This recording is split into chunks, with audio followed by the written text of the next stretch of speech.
também, antes de nós encerrar aqui, é porque muita gente está pedindo essa questão da margem. O deputado comentou também que fez um ofício, um e-mail, fazendo uma solicitação referente à margem também dos consignados. Como que está essa situação sendo tratada lá no Congresso Nacional sobre a margem? O que dá para se falar para o aposentado, o pensionista, está nessa expectativa da volta da margem dos consignados, deputado? Perfeito. Olha a Márcia aí, a Márcia Costa, dizendo: precisamos dessa margem de 5% adicional. Então, hoje é o maior apelo. Hoje a margem é um dos maiores apelos. Né? Para quem não lembra, a margem ficou negativa na virada do ano, agora. Né? A gente tinha a antiga MP 1006, para quem não lembra, deputado, ela foi transformada em lei e o relator achou por bem, na época, né? Por uma questão de necessidade da bancada, de pedido, ele precisou alterar o texto e a margem que seria por tempo indeterminado teve validade até o final do ano. Então, passamos a ter mais um problema, que é a margem negativa. As pessoas estão com margem negativa, apesar de termos o aumento do salário recente, elas terem uma pequena margem no sistema, né, para disponibilidade de empréstimo, elas não podem usar, porque ainda assim, o João vai poder explicar até melhor do que isso tecnicamente, elas permanecem com margem negativa, já que usaram aqueles 5% que na prática não existiam. É muito importante que haja o retorno desses 5% que vieram por força da pandemia. Então, lembrar, a margem antes era de 35%, 30% destinados aos empréstimos convencionais e 5% voltados ao cartão de crédito consignado. Com esses 5% adicionais, nós tivemos, ano passado, 40%. Isso significou um respiro para os nossos aposentados e pensionistas, especialmente. Por quê? Porque permitiu um parcelamento de dívida em um prazo maior. O prazo voltou a ser menor. O prazo atualmente é de 72 meses, que dá 6 anos, e durante a pandemia, com os 40%, nós tínhamos um prazo de 84 meses, de 7 anos, para que houvesse o pagamento dos empréstimos. Vamos falar também sobre a taxa. A taxa anterior de empréstimo rodava em torno de algo de 1,8%. E agora passou para 2,14% ao mês. Tudo isso é reflexo da crise, da questão inflacionária, de uma série de dificuldades. Mas, como essa margem ela se transformou em algo essencial, especialmente para os idosos, já que a maioria se encontra negativada, nós precisamos lutar. Como muito bem explicou o Milton, se fosse uma lei, você continuaria com a vigência desses 50% nesse ano e nos anos seguintes. Mas acabou que a coisa foi feita de forma precária, com uma medida provisória que tinha uma validade determinada até o final do ano passado, e agora o problema está aí. Qual é a minha opinião como deputado federal?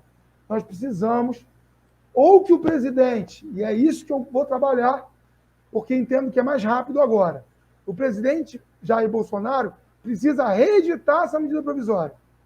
Ele precisa reeditar isso, ele pode reeditar isso a qualquer momento. Reeditando, ela passa a valer sem consulta prévia à Câmara Federal ou ao Senado. Vamos fazer com que o problema, que essa sangria, né, que o problema seja estancado de imediato. Precisamos sensibilizar o presidente da República. E depois a gente pensa na conversão dessa medida provisória numa lei. Isso já é trabalho do Congresso Nacional. Mais para frente. Então, o que eu defendo? Uma grande campanha, onde fique claro como esses 5% parece que é pouco, mas vocês sabem que não é. Vocês sabem que faz diferença na vida do nosso aposentado e pensionista. Precisamos, então, primeiro, nova medida provisória, reeditada. Segundo, conversão da medida provisória em lei, para que isso fique como uma possibilidade ao aposentado que necessite, de forma permanente. Só para deixar claro, aquelas duas agendas, uma delas é com o ministro da Previdência e Trabalho, Onyx Lorenzoni. Ao falar com ele, nós vamos abordar essa questão da margem dos consignados, do aumento, né, da recomposição dos 5%, que tínhamos em 21 e perdemos em 22. E a gente sabe, eu volto a bater nessa tecla porque é importante, o ministro Onyx é muito próximo, tá, do presidente Bolsonaro. Inclusive, assim que eu fui eleito, no ano de 2018, eu fui fazer uma visita ao então candidato Jair Bolsonaro, lá na Barra da Tijuca, na casa dele. Ele já tinha sido esfaqueado, infelizmente, lá em Minas Gerais. Mas ele estava em casa, estava se recuperando. E no dia que eu cheguei na casa do presidente Bolsonaro, não cheguei só eu, chegamos também outros deputados federais eleitos da chamada bancada da bala ou da segurança pública. Nós fomos fazer uma visita a um candidato. Era a véspera do segundo turno. Quem estava lá na casa do presidente, então candidato? O deputado federal Onyx Lorenzoni. Isso dá uma ideia da proximidade. Ele já estava lá conversando, estava inclusive com a futura primeira-dama. Eu acredito, sim, que quando pessoas de bem se unem e lutam por aquilo que é o certo, aqui ninguém está fazendo nada de errado, ninguém quer nada de irregular. A gente quer...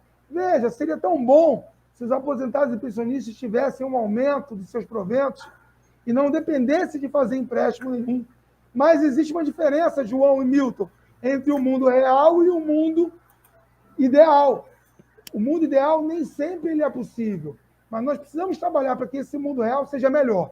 E é isso que nós estamos fazendo aqui. Eu acredito que, no máximo em março, nós vamos ter essa agenda lá no Ministério de Previdência e Trabalho e vamos explicar por que o consignado é tão importante. E é dessa ação nossa, não é só minha, a gente não faz nada sozinho. Eu já me considero aí, não é mais um quarteto fantástico, tá? Vou me colocar aí, agora vamos botar o quinteto.